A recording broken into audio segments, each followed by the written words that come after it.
इन चुनावी नतीजों में एक अहम संदेश ये भी है कि अंधविश्वास पर भी बाबा का बुलडोजर चला है। जी हां, उत्तर प्रदेश में धमाकेदार जीत के साथ ही योगी ने एक नए इतिहास की शुरुआत की है, तो कई अंधविश्वास का अंत भी कर डाला है। यूपी में जीत के साथ योगी ने एक साथ कई मिथक तोड़ दिए हैं, वो मिथक जिन्हें लेकर यूपी की सियासत में एक डर पैदा कर दिया गया था। लेकिन बाबा ने यह बता दिया कि जीत के विश्वास के आगे अंधविश्वास कहीं नहीं टिकता।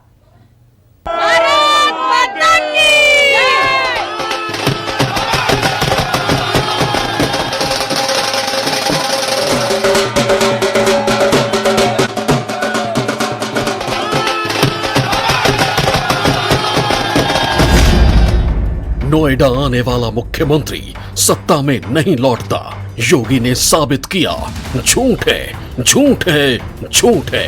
एक्सप्रेसवे बनाने वाले सीएम की कुर्सी चली जाती है। योगी ने कहा झूठ है, झूठ है, झूठ है।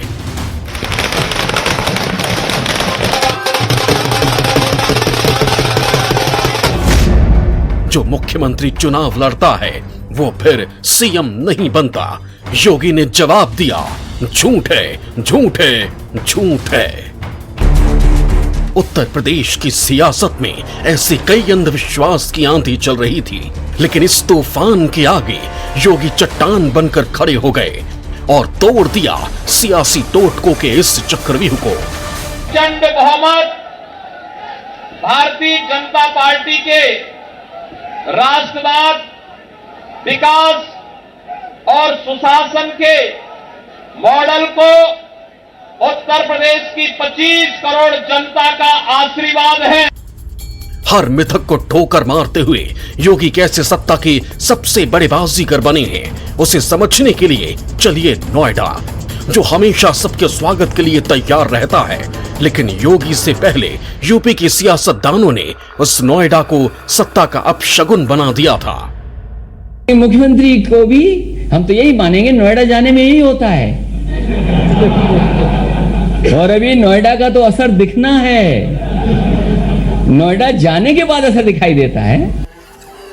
विदेश में पढ़ने के बावजूद अखिलेश हमेशा यही मानते रहे कि नोएडा की लकीर को जिसने भी पार किया वो यूपी की अग्नि परीक्षा में पास नहीं हो पाया। लेकिन वो योगी ही थे जिन्होंने अंधविश्वास के इस भूत को उतारने की कसम खा ली, जब 2017 में सत्ता संभालते ही योगी नोएडा निकल पड़े। मैं 23 और 25 को नोएडा जा रहा हूं। एक मिथक है, इसको हम तोड़ेंगे और उत्तर प्रदेश का विकास हमारे लिए महत्वपूर्ण है। उत्तर प्रदेश की 22 करोड़ जनता के हितों के लिए हम लोग कार्य करने के लिए वहां आए हैं और वह हमारी प्राथमिकता है। मुख्यमंत्री पद में बार बार आना ये उद्देश्य नहीं है, उद्देश्य उत्तर प्रदेश की जनता का कल्याण है। कि जिस नोएडा के संबंध में एक छवि बन गई थी कि कोई मुख्यमंत्री यहां आ नहीं सकता है, उस मिथक को योगी जी ने बिना बोले अपने आचरण से सिद्ध कर दिया कि ये सब मान्यताएं गलत होती है। इसके बाद तो योगी ने नोएडा आने की झड़ी लगा दी। 5 साल के कार्यकाल में योगी आदित्यनाथ करीब 20 बार नोएडा आए। आखिरी बार उन्होंने चुनाव की तारीखों के ऐलान के ठीक बाद नोएडा का दौरा कर दिया।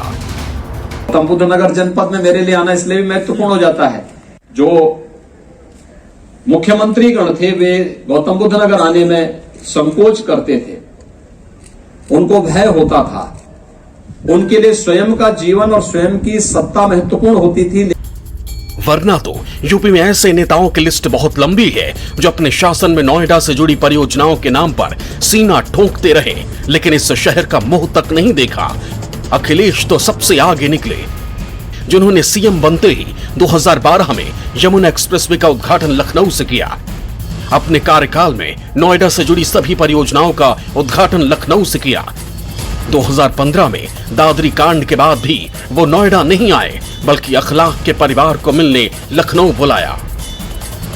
वैसे अखिलेश अंधविश्वास की जिस परंपरा को निभाते रहे, उसकी कहानी शुरू होती है 35 साल पहले, जब नोएडा 1976 में बना और 12 साल बाद उस पर अपशगुन होने का दाग लग गया। 1988 में मुख्यमंत्री वीर बहादुर सिंह नोएडा आए, लेकिन अगले दिन कुर्सी चली गई। 1989 में एनडी तिवारी पहुंचे, लेकिन इसके बाद यूपी में उनकी सरकार गिर गई। जो 1995 में मुलायम के साथ हुआ, वही 1999 में कल्याण सिंह के साथ भी हुआ। साल 2000 में नोएडा आने पर राम प्रकाश गुप्ता की भी कुर्सी चली गई। इसके बाद तो नेताओं के मन में ऐसा डर बैठा कि नोएडा को लेकर उनका नजरिया ही बदल गया। इसलिए मुख्यमंत्री बनने के बाद न राजनाथ नोएडा आए, न 2004 में दोबारा कुर्सी मिलने के बाद मुलायम ने नोएडा की ओर देखा। 2011 में मायावती नोएडा गई तो 2012 में हार गई। फिर अखिलेश ने कसम खा ली कि कुछ भी हो जाए लेकिन नोएडा झांकने भी नहीं जाएंगे। देखिए, मैं जहां तक मेरा व्यक्तिगत सवाल है, अगर बिल्ली रास्ता काटे तो मैं रुक जाता हूं। मैं मानता हूं, मैं उस धारणा को खत्म नहीं कर सकता। लेकिन फिर अंधविश्वास की इस कहानी में एंट्री हुई योगी आदित्यनाथ की, और उन्होंने जैसे राजनीति के हर टोटके को तोड़ने का बीड़ा उठा लिया और अब जीत के साथ अंधविश्वास पर विश्वास का बुलडोजर चला दिया। जो रास्ता लखनऊ दिल्ली को जोड़ता है, क्या वो एक्सप्रेसवे भी टोटका हो सकता है? अब तक यूपी में एक्सप्रेसवे की कहानी कुछ यही थी, लेकिन योगी ने इस मिथक को भी तोड़ डाला। यूपी में एक्सप्रेसवे के अंधविश्वास की शुरुआत हुई ग्रेटर नोएडा आगरा को जोड़ने वाले यमुना एक्सप्रेसवे से, जिसकी नींव फरवरी 2003 में तत्कालीन मुख्यमंत्री मायावती ने रखी।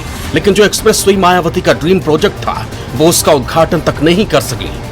9 अगस्त 2012 को अखिलेश ने यमुना एक्सप्रेसवे का उद्घाटन किया।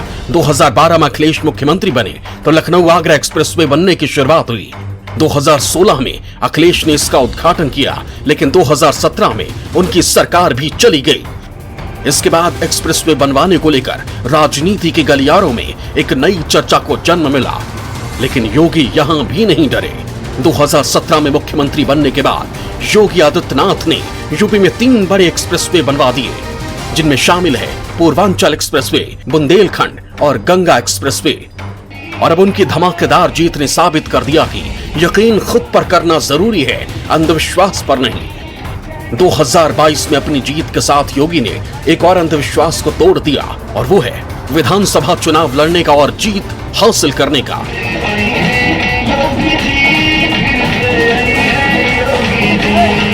क्योंकि यूपी की कुर्सी पर बैठने वाले नेता ज्यादातर एमएलसी होकर आते रहे हैं। विधानसभा चुनाव लड़ने से नेता हमेशा बचते रहे, लेकिन योगी ने बता दिया कि सियासत में टोट के जीत का रास्ता बनाते नहीं हैं, बल्कि रास्ता रोकते हैं। और उसी का नतीजा है कि यूपी में दोबारा सत्ता हासिल करके बाबा ने इतिहास रच दिया।